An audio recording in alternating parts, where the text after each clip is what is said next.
대선 후보들의 지역 공약이 실종 상태입니다. 탄핵 국면에서 준비할 시간도 부족하지만 광주시와 전라남도도 매력적인 공약을 제시하지 못하고 있습니다. 영산강을 낀 전남 8개 시군이 영산강 역사문화 조성 사업을 차기 정부의 국정과제로 추진하자며 머리를 맞댔습니다. 저렴한 요금 등으로 SRT의 승객이 늘어나자 KTX가 다양한 서비스를 선보이며 승객 잡기에 안간 힘을 쏟고 있습니다.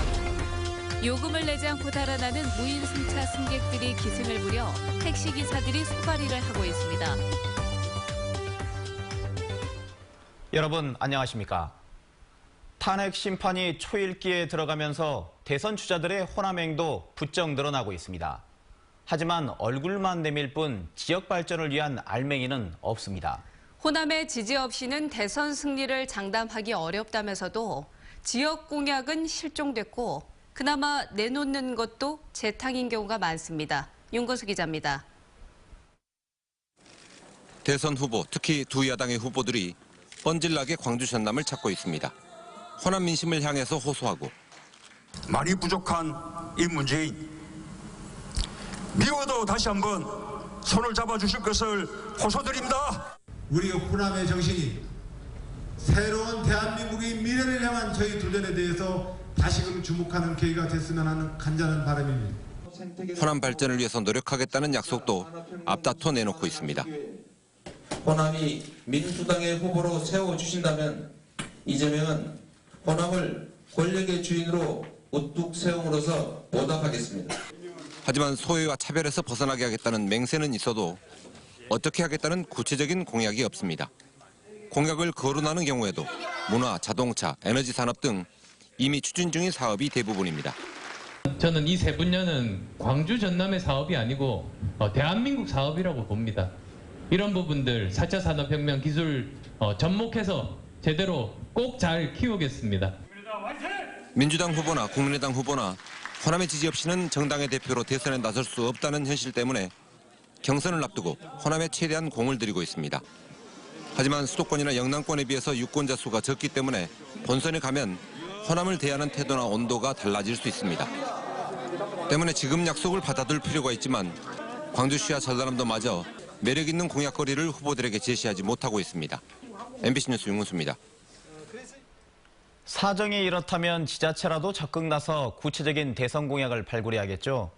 영산강 유역의 자치단체들이 발빠르게 움직이고 있습니다. 이계상 기자입니다. 나주와 목포, 화순, 담양 등 전남 지역 8개 시군이 한자리에 모였습니다.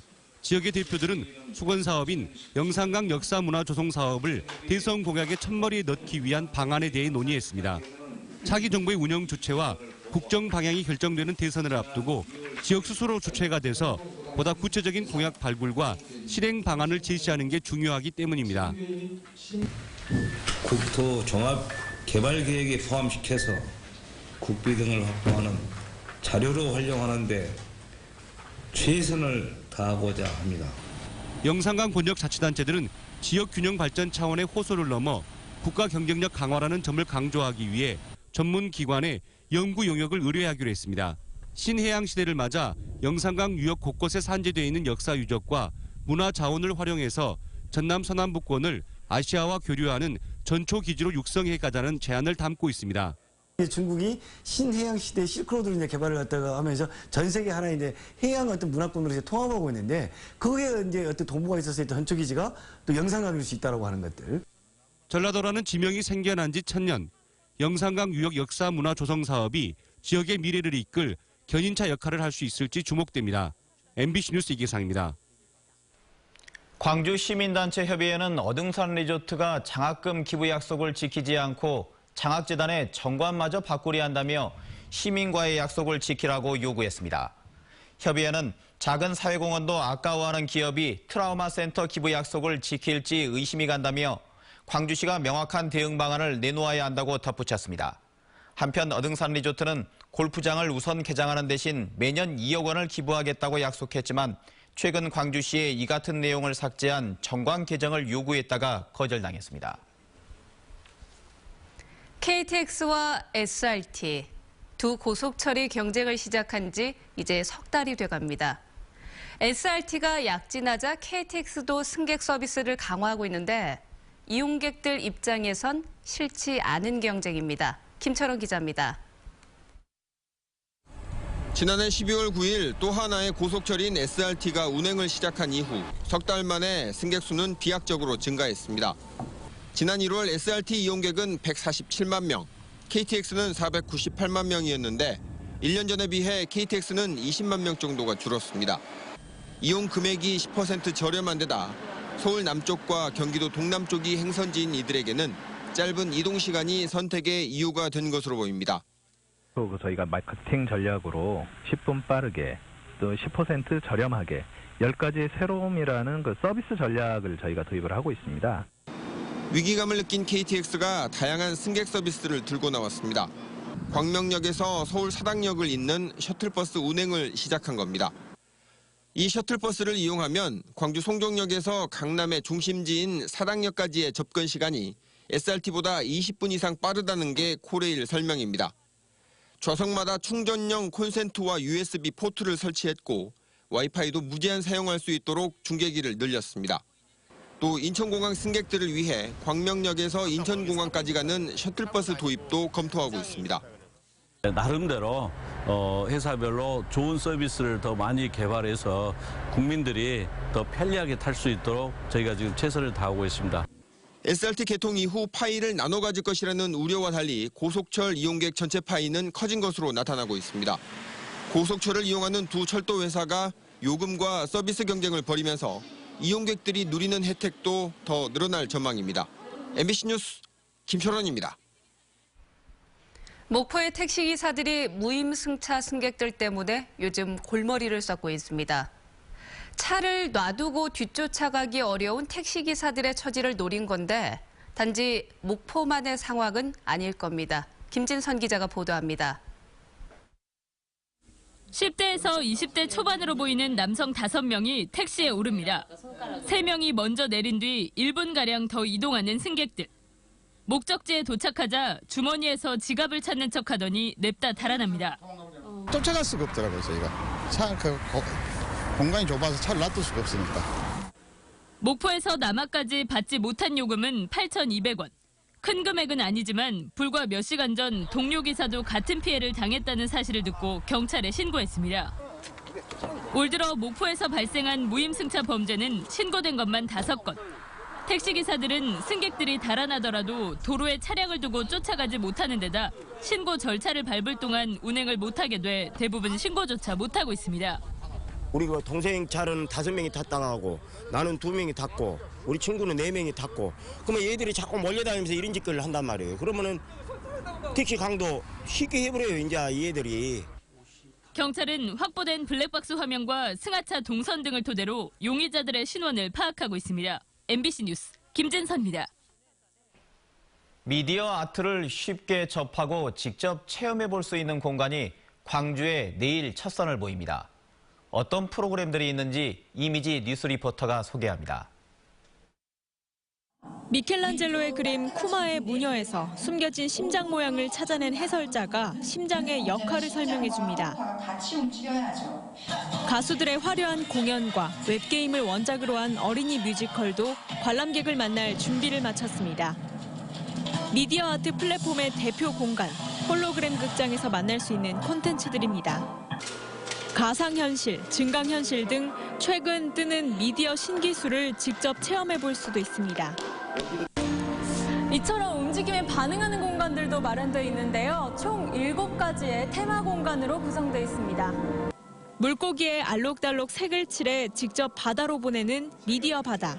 소리에 반응하는 바람의 공간 등 오감을 활용하는 콘텐츠로 꾸며졌습니다. 시민들은 미디어 아트가 뭔지 알 수가 없잖아요. 그래서 시민들이 보면서 알 수 있도록 관심이 있는 분야부터 홀로그램, 또 미디어 놀이터 이런 분야부터 이렇게 만들게 된 거죠. 이 외에도 이인남 작가가 구글과 협업해 만든 VR 체험 전시. 미디어 아트 작가들의 정보를 모아둔 아카이브는 무료로 관람할 수 있습니다. MBC 뉴스 이미지입니다.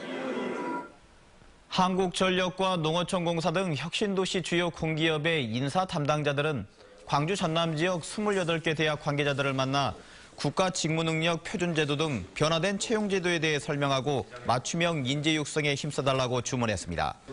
이에 대해 대학 관계자들은 공공기관 맞춤형 교육과정을 개설하고 있다며 지역 인재들이 일할 수 있도록 보다 폭넓은 취업 기회를 달라고 요청했습니다. 오늘 오전 8시 40분쯤 광주시 북구의 한 주택에서 거동이 불편한 장애인 82살 정모 씨가 연기에 질식해 숨져 있는 것을 아들이 발견해 119에 신고했습니다. 치매에 걸린 정 씨의 아내는 전날 저녁 외출을 했다 불이 꺼진 뒤 돌아와 무사한 것으로 알려졌습니다. 경찰은 정 씨의 아내가 가스레인지에 음식물을 올려둔 채 외출을 했던 것이 아닌가 보고 정확한 화재 원인을 조사하고 있습니다. 민중연합당이 헌재 탄핵 인용과 박근혜 대통령의 구속을 촉구하는 비상행동에 돌입합니다. 민중연합당 광주시당은 국민들은 이미 오래전에 박근혜 대통령이 아님을 선언했다며 헌재 탄핵 판결 때까지 탄핵 캠프 등을 운영하고 주말에는 금남로까지 탄핵버스를 운영할 계획이라고 밝혔습니다. 또 이 기간 동안 지방의원과 노동자 당원 등은 동네와 자신의 일터에서 투쟁 참여를 호소하는 등 당력을 집중할 계획이라고 말했습니다. 모든 절차는 끝난 것 같습니다. 대구 지역의 민주화 운동인 2.28 민주화 운동 기념식에 광주시가 참석했습니다. 오늘 대구 두류공원에서 열린 대구 2.28 민주화운동 57주년 기념식에는 윤장현 시장과 이은방 시의장 등이 참석해 두 지역의 민중항쟁의 연대와 협력을 강화하기로 했습니다. 대구 2.28 민주화운동은 1960년 이승만 정권 당시 자유당의 학생정치 도구화에 항거한 시위로 이승만 대통령 하야를 이끈 학생 중심의 민주화운동입니다. 호송하던 지명 수배자를 경찰서에서 놓친 경찰관들이 경징계 처분을 받았습니다. 광주지방경찰청은 광주 서부경찰서 교통과 소속 53살 A경감과 48살 B경위를 견책하고 24살 C순경을 불문 경고 처분했다고 밝혔습니다. 이들은 지난달 광주 서구에서 음주운전을 하다 적발된 보험 사기 혐의 지명 수배자인 45살 윤모 씨를 수갑을 채우지 않고 홀로 화장실에 보내는 등 업무 규정을 어겨 징계위에 회부됐습니다. 광주시 자문기구인 야구장 재협약 TF팀은 특혜 시비가 일어 재협상 중인 광주 기아 챔피언스필드 운영권과 관련해 윤장현 시장이 기아차 측과 직접 담판 지을 것을 요구했습니다. TF팀은 어제 마지막 회의를 갖고 광주시와 기아차가 2010년 맺은 야구장 협약은 회계법인 분석 결과 특혜 소지가 있다는 쪽으로 결론을 내고 협상은 시장이 결정해야 한다고 권고했습니다. 광주시는 TF의 이 같은 권고와 야구장 손익평가위원장의 중재안 등을 놓고 조만간 입장을 정리할 계획입니다. 국민의당의 박주선 국회 부의장이 전체 국회의원 중에서 지난해 후원금을 가장 많이 모은 것으로 나타났습니다. 중앙선거관리위원회가 공개한 자료에 따르면 박주선 부의장은 지난해 3억 4,200만 원을 모금해 후원금 모금액 1위를 차지했습니다. 또 국민의당 장병완 의원과 박지원 의원도 3억 원 넘게 모금해 모금액 상위 20위 안에 들었습니다. 이용섭 전 의원이 문재인 전 대표의 경선 캠프에서 비상경제 대책 단장을 맡았습니다. 문 전 대표의 경선 캠프인 더문캠은 우리 경제가 어느 때보다 어렵고 엄중한 상황이라는 판단에 따라 비상대책단을 가동하기로 했고 이용섭 전 의원이 단장을 맡는다고 밝혔습니다. 당내에서 재정조세 전문가로 꼽히는 이 전 의원은 지난 총선에서 낙선한 뒤 정치권을 떠났다가 대선 국면에서 최근 정계에 복귀했습니다. 담양 메타프로방스 사업 소송의 대법원 판결이 상당 기간 늦어지게 됐습니다. 담양구는 메타프로방스 사업 소송의 주심 재판장이 맡았던 이상훈 대법관이 어제 퇴임해 당분간 지연될 가능성이 높다고 밝혔습니다.